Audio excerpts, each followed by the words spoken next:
We lost some people for it, but we are okay with it because it was right for us. You have to let things go. You have to let people go in order for you to get to that point where you want to be.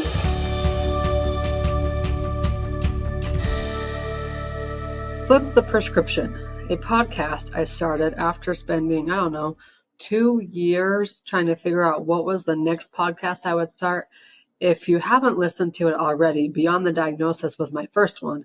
It's still going. There's still episodes over there too, so be sure you catch both episodes on it and then the ones on this.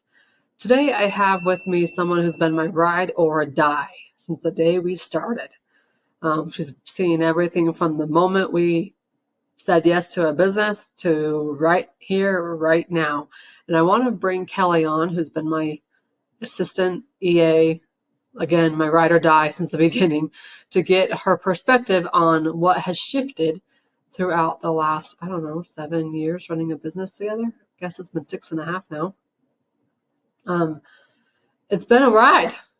And I want to take you guys back to the very, very, very beginning. So much so that there was a conversation, first hard conversation we had to have. The first time she saw me as emotional, vulnerable, was when I had to call her up and tell her a very specific event had happened and I had felt like failure. And if you've listened to previous episodes, you know that failing is my biggest fear. So I had to go call her up and say, Kelli, I know we had plans to start this in the fall of 2017, the fall of 2017, but we can't because I don't have my license. I failed Part 3 boards again. It was a Part 3 board, I guess the third time's a charm because I mastered it at that point. The pattern was very obvious on round 3, and I think I got one of the highest test scores in all the nation on round 3, but it was all about that pattern. So figured out how to take the dang test, did well on it, and then we finally were able to start this business, and it began January 3rd, 2018. So, Kelli, when we first started, what was your perspective? Well, it was a wild ride for me too because I decided to move back from California, where I was for a few years, in order to open this business with Kylie. So it was like a whole family move to do this. And so it was crazy. It was like totally based on the faith that we could do this, and it was scary Her and income exhilarating. banked on me trying to figure it out. Yep, and it feels like from the very moment we even talked about it, it has been nothing but wild ride since for both of us, right? In the business and in our personal lives, we've gone through a lot since then. And yeah, it's been a wild ride, but like where we're at now compared to when we started, I never could have imagined. Yeah, me either. But hey, that's what I do. And you're like, buckle on. When people join our team, you're like, buckle up because this girl's something else. So if we go back to 2018, remember that year, what was that year like for us from a business perspective? Well, we literally had no clue what we were doing. Zero clue. We got an office, we got some furniture, we set up phones, we got computers. We just showed up to work, and I don't know, somehow people found us. We figured it out. I feel was that the first year we started hosting the workshops? I think we started that pretty close to the beginning. I feel like that was how we got clients, was we hosted workshops in hotel conference centers, the tiny little rooms that hosted 10, 15 people. Yeah. And we did have a few people randomly find us from the internet or whatever, and, referred friends and family.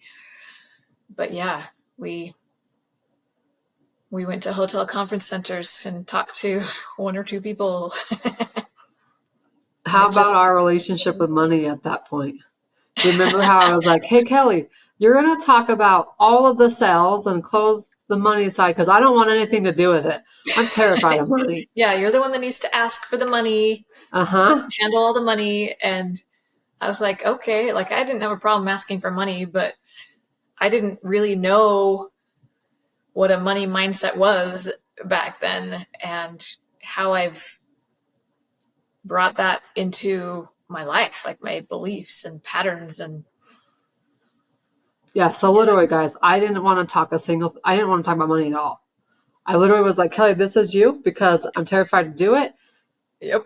And now it's a completely different story. Now I'm like, oh, I'm going to talk about money all the time. Yeah. Yeah. She was like, I'll be the doctor, you be the receptionist. I don't need to handle the money. You talk to him about it. So, yeah. Yeah, we literally had a 2-bedroom, like that was all our office was a 1 bedroom with a connecting door. So the bedroom was acting as her office space with like some couches. I wanted it to feel warm and like you're walking into a house, not like you're walking into an office space. Yeah. So we had more of the couches with a kind of a living room type setup, and then her desk was right there. Then you walk through the door, and there was a treatment room with my desk in the same room as well. Yep. And we were on the second floor, and there was no elevator.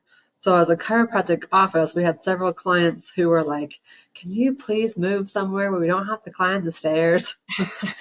Yeah, I did. I moved online. Yep. No stairs No one involved. has to climb stairs anymore. Mhm. Remember that transition because it was in 2019. Up until that point, we hosted workshops in conference rooms. Some of them went very well, some of them absolutely tanked. Yep. And it was all about me and my confidence presenting $149 initial consultation Yeah. to the people right in the room. And then the ones that did really well was they had to sign up for that before they left the room. The ones that were completely tanked is the ones that I didn't have the guts to do that on. Mm-hmm. And there were more than 50% that I didn't have the guts to do that on. Yeah, that's true. You would kind of like gain some momentum and be like, okay, I'm going to do this. And then you're like, nope, that's too uncomfortable next time. I can't do it. And there was one specifically here in Layton, which is, it was like 15 minutes from the house at the time. And we had rented this hotel conference room. And I was so excited because we had a fair amount of registrations. You guys, 2 people showed up. And those 2 people were both practitioners themselves, and they probably knew more than I did. Yep. But they both became patients, and one of them is like a long-term friend now. And we still talk to each other more about business now than we do about patient care. But you never know what that one connection is going to bring, and you never know what that one action step is going to bring. But I literally started my presenting life and my teaching life the moment I opened up and said, okay, how do we get patients? Mm-hmm. All right, this is going to be how we're going to go for it. And don't you feel, Kylie, that even that is continuing now where people are just like, I don't know how I found you. You just like randomly popped up in my inbox or whatever. Like, I feel like that's how we found a lot of people too, that they just are like, I don't know where I found you, but I just like they just came because we put ourselves out there in whatever way made sense to us at any given time. Yeah. Yeah. So note to self, put yourself out there because you have no idea what's going to happen. If you go to my Facebook and you go to my Dr. Kylie business page and you scroll back to the very beginning, that's where I started was Facebook because that's where I was personally. It's basically where I still am. I haven't really jumped onto IG. I have an account there. I tried the TikTok thing. It lasted for about 4 or 5 months, and then I was like, no, I'm not doing this anymore. But I have a lot of people over there following me. So do what jives with you. And then put yourself out there because we had a patient who came to us and she did our 12-week, $12,000 program. And she literally found us by searching leaky gut near me. And my leaky gut video on YouTube popped up. And from one video for like 20 minutes, she applied, I talked to her, and next thing I know, she's one of our best patients. So you really have no idea what will work until you just try. Yeah. We should mention the videos that we used to record. We did the workshops in the conference centers, but we also used to just go to the park or a studio and I would collect little tips like, okay, let's do a little video segment about this health tip or whatever. We did hundreds of those. Yeah. And I feel like people found those randomly. There's a walking path that we would go to a lot. It's probably 30 minutes from the house, my house, closer to Kelli, because she Really lives close on to the me. base of the mountains. But we'd have one of those like wire. Remember, the wire was like 20 feet long, the connection from my microphone to the phone. And this was back when like it was the iPhone 8 or something like that. Yeah. The pictures, the audio, the videos, they weren't that grand. But we did it anyways. And we would go and we would record content at these places. We'd go to the local grocery store and we'd walk down the aisles and we would record content. Because again, it was just a matter of, if we're going to bring clients to us, this is what we know, so this is what we're doing. And they need to know who they're working with, that it's an actual person. I feel like we felt really strongly about that from the start. Like, get your face out there so people know who Dr. Kelli is. Although you weren't Dr. Kelli at that point. At that point was a different woman than I am now. Yeah. And when we rebranded to Dr. Kelli, that was kind of like you stepping into your power more. So not just Dr. Burton or Dr. Kelli Burton, but you're Dr. Kelli. Or even Dynamic Health Center of Utah. That's what it was at the beginning. Yep. And we still, if you drive by that building, that's still there. That sign is still there. It's still there. It's all faded and stuff, but they have. So people often ask us about branding, about taxes. Okay. The state knows me as Dynamic Health Center of Utah, LLC. That's what the state knows me as. Everybody else knows me as Dr. Kelli. For the podcast, like a lot of people would think that Beyond the Diagnosis was actually my brand, because that was the podcast name. And now here we have Flip the Prescription, which will probably be changing in the near future to be more on brand.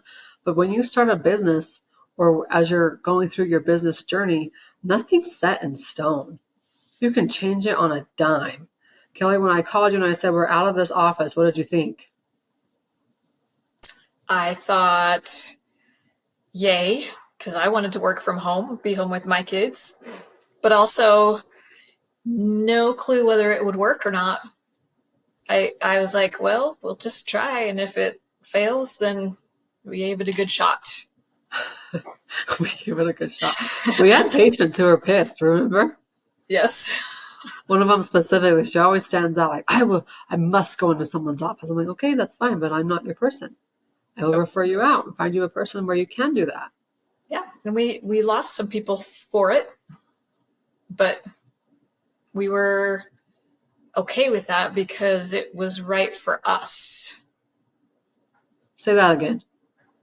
We were okay with it because it was right for us. We lost some people for it, but we were okay with it because it was right for us. Did you all hear that? Like, you have to let things go. You have to let people go in order for you to get to that point where you want to be. If you're telling me you want this as your goal, you better darn well make the decisions and take action to get that goal. Otherwise, you're going to sit still where you are, and I'm going to be plowing forward like I am at fast pace. I really believe that growth always comes with loss. Yes. And you just have to learn to let it go, let certain things go. Yeah. All right. What sets me apart from everybody else? Why do I go so fast in your eyes versus what we've now seen helping practitioners? And some of them are moviers and some of them are not. I think your number one quality in that is just doing it. When you get an idea, you just do it rather than sitting there and thinking about it for a week or a month or a year. And like, you still do have to have your people like me who balance you out in the, let's get the right programs and the right team and the research and all of that. But the fact is, you just go for it. You are a redhead and your personality is a redhead and it's great. How but many times have we done something and it has not gone the way we planned? oh, so many times. You So guys, many times. Kelly and I can't count on two hands. We can't even count on two hands and 2 feet.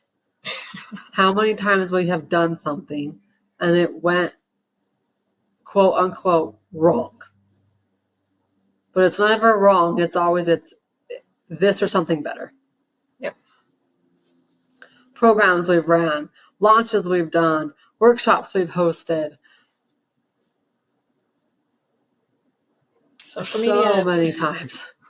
We get all excited, like we could be doing this, we could be doing this, and then we come to reality and it's like, that didn't work. That did not work. So pivot and try something new. Do, tweak, pivot, do. Yep. It was a pivotal thing that you learned. I think it was from Chris that he said, cry about it tonight. Grieve this loss and the way this did not work out, and then get back to work. Yeah. And what I've also learned, the more I put myself in 8-figure, 9-figure rooms, the amount of times people invest or spend money on a launch or run ads, it's a rite of passage to just have hundreds of thousands of dollars not go the way that we planned. From an investment standpoint, you would say that it were failed investments, but it's really not. It's just R&D. Just so happens that you invested money into R&D to figure out what works and what doesn't work. And I think the biggest factor for me with R&D is time. I speed up time. I collapse time, where very many people do not. Yeah, as we started working more with practitioners rather than patients, I saw that in you, that you would help people get out of that phase of learning all the time and just thinking about things to actually doing them. And a lot of practitioners are kind of stuck in that. When we made that transition, what happened was, let's see, so 2019 we go virtual. 2020 is, everybody knows the year. And I had been invited to take over and basically run a Facebook group for practitioners. A supplement company had it. And so I was like, sure, I'll get in there once a week. And I literally went live once a week. There were times where I was doing it at midnight with my hair in a ponytail and when all the kids were asleep. There are very few times that I actually look put together and look professional. It was just me. And just getting on there, teaching people what I was doing at the time, what was working, because again, I was already virtual. And we had been doing the blood work up to this point with our patients. But at the time in my life, it was just me and Kelly. So we had to be very careful about what we said yes to. And every time we said yes to something, something else had to go. So there was one point where we had supplements and it was consuming our time. Between Kelly and I, we were taking care of the supplements, we were shipping them, and it was like, okay, this isn't worth $5 every time we have to ship something. This needs to go. If we're going to start this thing, the supplements are going. So we then moved the supplements to somebody else's store. So literally anybody who came to me to buy supplements actually went to someone else and bought supplements, and I didn't even get a chunk of it. That was not even a priority to me. And it was scary to do that because that little trickle of income here and there was gone. And it wasn't like we were doing these massive numbers either, like we are now. And we were just barely surviving that year. Yeah. So we've been through thick and thin. We have altered just about everything we've done and made it better every single time we do it. And I think a big lesson to learn here is when you launch a program or you launch something new or you're doing something new or whatever it is, it's never set in stone. We've never ran the same program twice, ever. We've never even done this marketing and the sales the same way twice. Because you learn something every time you do it, which is why I'm constantly doing it, because I need to get that sales page or the copy or the marketing tactics or the program dialed in to where once it's dialed in, now we can scale it. And that's where we're at right now is we have almost all of our systems, all of our programs and the components of all of it, the marketing, the sales, the strategies, the numbers, all the pieces of the business aspect are almost so dialed in that now it's like, okay, how high can we go? How far can we soar? What has been something that you've loved as we've gone through this journey the last 7 years? And then what's one thing that you hate? That you're like, Kelli, I really wish you'd change this. Well, let's see. I only ask sometimes that you let me research something before we, dive forward into something, but you're doing better at that. Just the balance of thinking about things and researching the best way to do things rather than diving head first. Yeah. But like I said, we balance each other that way so well. What I love is how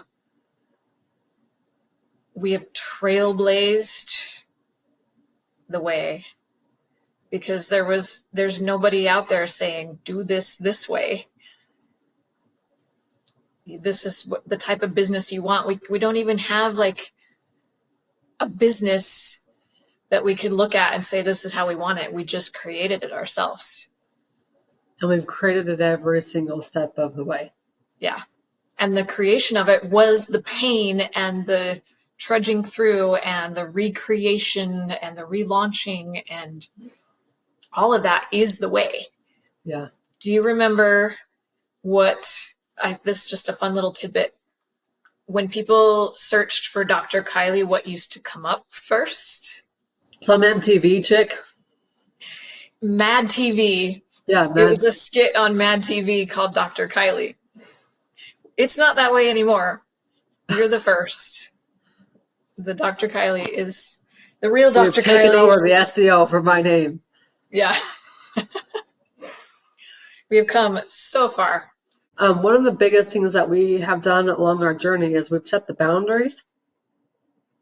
And we're constantly setting boundaries. Like I was messaging the team this past week, like, look, they don't get your email. Period. End of story. And my team was like, Yeah, they were. How are people going to contact us? I know. So we've set the boundaries not only from that perspective, but we've also said, we're all moms, we're all dads. We want this thing to be a marathon, not a sprint that we're all dead and throwing up after our 400 meter. I say that because that's all my brothers did. They run 400 meters and then they throw up. I'm like, is that really fun? This is more of a marathon, saying we've got to have our boundaries with our business and our lifestyle every single step of the way. And if you don't ever set those boundaries, you're going to get ran over, run down, hate what you do, no money in the bank, and lose your relationships along the way. Yep. And that's been our biggest thing, is how do we as moms with kiddos, how do we as dads with kiddos, how do we as grandparents with grandkids keep those boundaries to where we get to do what we love in our businesses, but yet we get to have the strongest relationships possible with those that we love. And we've had to create and figure out, what does that business look like? How does it function? How does it run? And for the longest time, it was just Kelli and I. We just figured it out, and she did everything I couldn't do, and I did everything that she couldn't do. And there was one point we had a growing pain. That was like that signal that said, okay, Kelli, you're doing too much. You're doing so much practitioner stuff now. Let's let the patient stuff trickle out. And what have you seen, me with patients versus me with practitioners? Well, your soul is on fire when you're working with practitioners. With patients, you're just kind of like, okay, I guess I have to do this. But with practitioners, like when you flipped that I could just see a difference in your face, in your aura. There's a glow and a passion behind it that didn't come with patient stuff. No, and it still doesn't. Yeah. Which is why when people ask me about the patients, it's like, look, I'm going to tell you, because I've learned, I've dove in, I've done this wrong, I've done this right. I am so good at the business and the marketing now and the money and the sales and all that stuff that the patients really aren't my jam. But here's the thing. I don't have to work with patients. I can run the funnels and get people in the programs, but that doesn't mean I have to deal with them in the program. So when you hire out, so if you've got something in your business that you're like, I really hate doing this, then have someone else do it. Hire it out. I don't care if they're an employee, a collaborative partner, or you just pay someone else who does that for their business. Hire it out.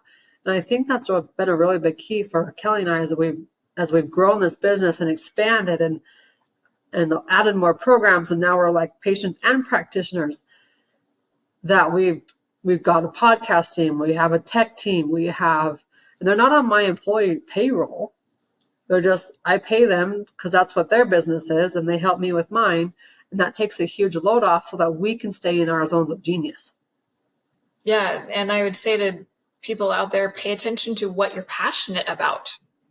If you're on a video recording something and you watch it later and you see, oh, I kind of look like a little bit lifeless, record something different and see where your energy lies.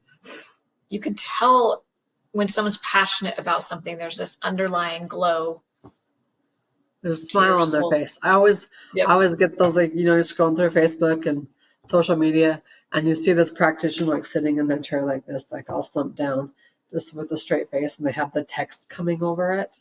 And all you have to do is smile, and that video makes a whole lot more views because you are more happy to look at than like blah. No one wants to get advice from a serious practitioner. Right. So now our rule in business is that we have two rules. One, it has to be fun. And two, it has to be easy. If it's not fun and if it's not easy, we ain't doing it.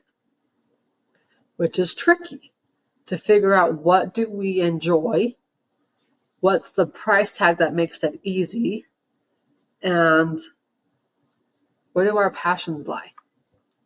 So in your business, look at your business right now and to ask yourself, what's fun and what's easy? And then I challenge you to get rid of whatever is not on those two lists. Or assign it out to someone else. Yep, or hire it out. And there's been lots of times where I'm like, Kelli, what do you like to do? What do you not want to do? What do we need to get off your plate? What do we need to hire someone else into? And it's still constantly evolving. I like to say, I wish your website was set in stone. I wish the business, the team was set in stone, but it's never that way. And I've learned that no matter, I gear up to have a baby, and I'm like, okay, my website's going to be done before I have this baby, and we're going to have everything set in stone. Then it's like 3 months later, it all changes again. And now we're this close to having so much locked in. I'm never going to say set in stone, but locked in. Yeah. More of okay, we're really good at what we do. Let's scale it. Let's help the masses. Let's make it a smooth running machine. Yeah. When we transitioned out of one-to-one patient care, we kind of just phased it out, and it kind of was just like gone. I think as we conclude this episode here, we've gotten lots of tidbits out of it, and me and Kelli, as we share our journey and some behind the scenes moments. But the biggest thing is if it's not serving you and the goals you've set for yourself, get rid of it. Take it off your plate. Hire it out. Give someone else money. Support someone else's small business. And keep you, like 80% of your time needs to be in your zone of genius. My zone of genius is not patient care anymore. It used to be, but it's not that way. It's not the case anymore. My zone of genius is marketing. My zone of genius is what I would call the top of the funnel. How to get people into our world. That's my zone of genius, and that's where I love to stay. And when I can stay more in that zone and I can hire the support teams I need around me, we can go so much bigger, because now Mike's in his zone, Nicole's in his zone, Kelli's in her zone, Melissa's in her zone, and who knows who else we're going to add to the team in the next 10 years. But we've gotten this far in 7 years. Imagine where we're going to be in the next 7 years. And meanwhile, Everybody on my team is making more money than they ever have before, minus Nicole, because she used to run her own multi-million-dollar business, but we're going to get her back there. Nicole's adding a yard to her house. Kelly's getting into her own place. Mike just finished, he just texted me a couple days ago. He's finalized the purchase of his house. They're moving in the next few weeks. Like literally when I do better, we all do better, and more people we help. So we're all in this as a team. Like it's never been, me versus them, or me compiling and taking as much income as possible and the rest of them barely make ends meet. I will tell you guys as a business owner that the moment I shifted to where they get their salary plus the commissions, it was very different energy for the entire team, very different energy for how every single person showed up. So I encourage you to take a look at your team members and figure out how is it, or what can you do to make them the best that they can be as well. And Kylie is always taken care of her people. Say that again. Kylie has always taken care of her people, and I so very much appreciate that. Not only my team, but your team is your biggest asset. I've said this multiple times. Your team is your biggest asset, and if you don't take care of them, you're going to have like your top team leader leave. And pretty soon you're going to have to be changing or pivoting your entire business because you have no team, you have no associates, you have no whatever it is you're doing. Speaking of team, Kelly and I used to work for another individual. That's how we met. And it was like in that business, her and I weren't going anywhere. There was no way to progress. There was no way to scale an income. So neither one of us lasted longer than a year. That's why we left. And here we are, still together for 7 years. Yep. All right, that's a wrap. Kelly, any other tidbits we missed? Want to add in? I will just say that I sometimes have a hard time calling you my boss to people when I'm explaining my job or whatever. I'm always like, my boss, friend, like she's my boss, but she's my friend. And I think that's great. Like it sure feels good to work for somebody that you trust and motivate you grow with, like all the things. It's been Can I just share this one more thing? There was a point in Kelly's life where you're like, oh dear, what's coming out of your mouth? I'm down for it. There was a point in her life where she was like, okay, my money is really tight right now. Money was tight in the business because usually I'm like there was a point in life where Nicole needed a little extra something. Nicole, how much do you need? So I make sure my team is covered. But there was a retreat in Florida, I think, that you were like, I'm not going to go because I don't have the money for it. And I said, Kelly, if you were making six figures, would your six-figure person, like you as a six-figure making woman, would you go? And she's like, yes. I said, then go. Get your butt on the airplane and go. Because you have to put yourself in those scenarios. Well, guess what? She's probably going to hit six figures this year. So if you want to be the seven-figure boss, the eight-figure boss, whatever it looks like for you, you have to act like you're already there and make those decisions accordingly. And then, of course, I'm a team member. I'm the leader of the team, you should say. I don't like CEO or boss. Call me the team leader. The leader of the team, and I'm just going to encourage my people to do that too, because as we all rise together, the business rises. And it's not just me pulling chains along and trying to get them to match my pace. It's like, no, we're all rising as one. And that's where we've hit our stride right now, which is why it shows us in the numbers. So, all right, Kelly, I think that's a wrap.